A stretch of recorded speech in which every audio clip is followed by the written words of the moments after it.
name is Shano, and I'm currently a senior at Gallatin. My concentration is international law and long-term nation development. And before I continue my presentation, I wanted to extend my thanks to everyone who made this happen. Mehmet, Vasuki, Connor, and Kim. Suzanne, thank you. And to my independent study advisor, Alejandro Velasco, for providing me always with such profound academic and personal insight. So yeah, just to continue, I want to explain a little bit about how I decided to come to this study and project, and I named my presentation "No Human is Illegal." So I was actually born in South Korea, and I moved here. I moved to LA when I was 2 years old, and I lived there for most of my childhood. And when I was in seventh grade, because of immigration issues, I actually found myself at the risk of deportation. So my family members had a choice. We had either one, stay in the United States, where we had already kind of implanted ourselves into that community, but be found illegal, or instead move back to Korea. So we decided to move back to Korea, and I found myself in a place where I could barely speak the language. I felt very uncomfortable. The sense of the culture itself was so vastly different from that of which I was used to. I didn't feel Korean, even though my citizenship said that I was.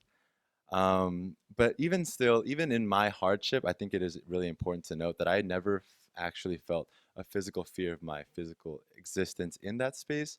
And I just want you to keep that in mind as I continue my presentation. And I just speaking back to the idea that no human is illegal, this is something that I very strongly agree with. I think to denote and to think of someone, a person, as entirely illegal is something that is so absurd to me. It's not even the act itself that you're deeming illegal, but it's that person's existence and that space that when you claim is illegal, it's not only just it's such an arbitrary and condescending um, value judgment of a person. And I think that's such a breach of justice, which is supposed to go hand in hand with law, but we don't see that in America today. So here's a word cloud. You don't really see these too often lately. Yeah, so I really did it for aesthetic purposes, but here is a bunch of words that you see associated with this idea of immigration. You have immigration, illegal, DACA, deportation, enforcement, fear, asylum, Trump, and all these terms that generally have a negative connotation.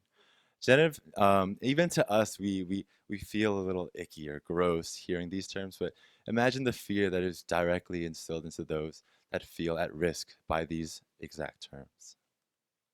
So, over the summer, I had the privilege of working with Esperanza Immigrants' Rights Project, which is part of a large umbrella organization of Catholic charities. And so the organization is separated into three different programs: community education, direct representation, and pro bono. So community education, the largest part of community education was something called ICH, which stands for International Court Help Desk. So there was an office both in the immigration court itself and also in-house, where every single day dozens of asylum applicants would come in-house to ask for legal resources and for legal help. Even though the organization itself had 40 members, half of whom were attorneys and the other half who were administrative staff, there was simply not enough manpower to assist all these people. So ICH was designed specifically to help on a very quick basis, just offering resources and generalized help for these people who came in every day.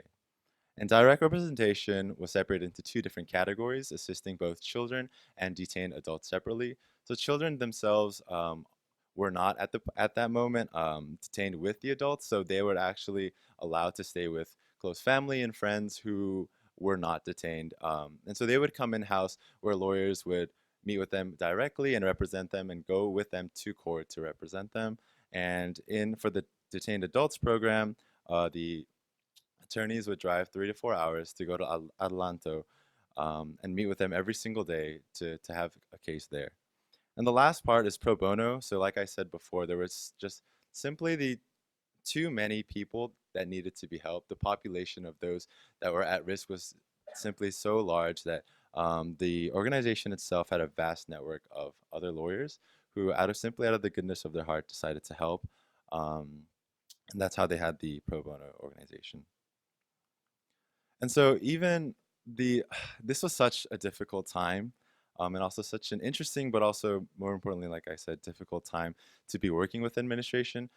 On every drive to work, I would be really nervous to hear the news because every other week it seemed like there would be a new policy, a new obstacle that I would listen to on the news. And once I got to work, everyone would be scrambling, thinking, "Oh, what do we do now? How do we overcome this obstacle? How do we now navigate this new policy in place?" And so here are just some examples, and I omitted a lot, but here are just some key examples of those.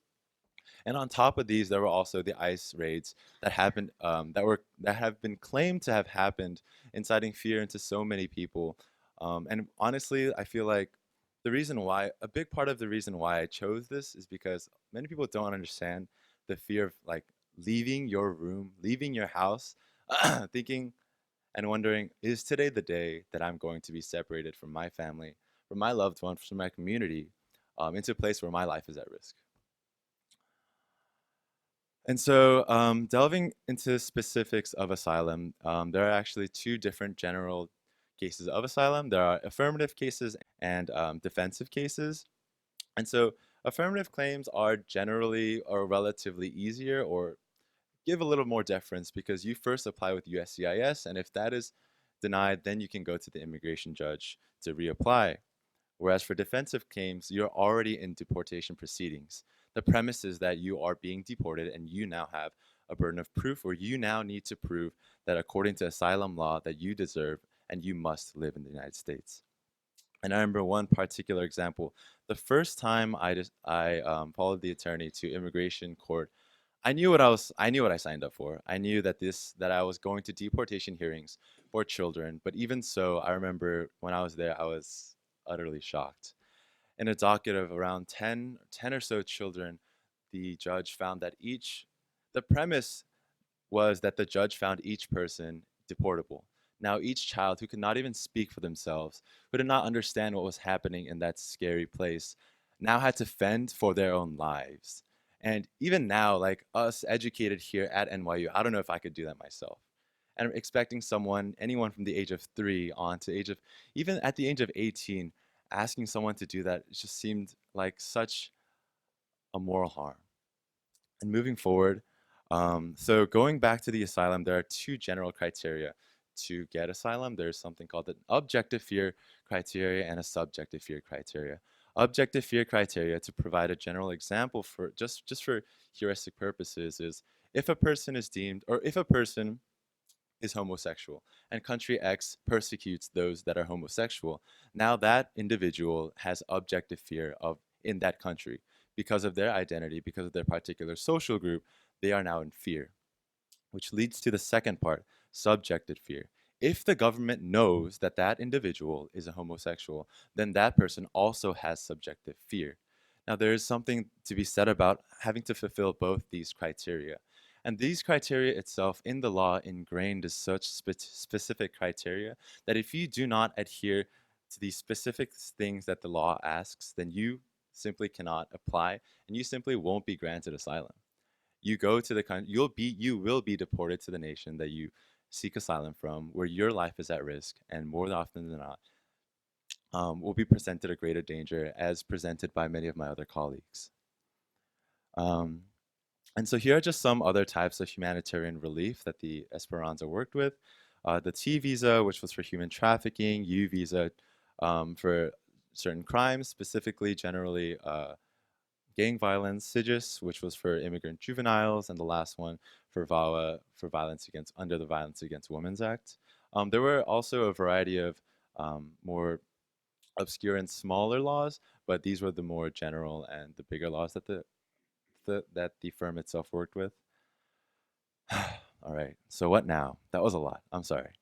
So what now? I think the first part is raising awareness, right?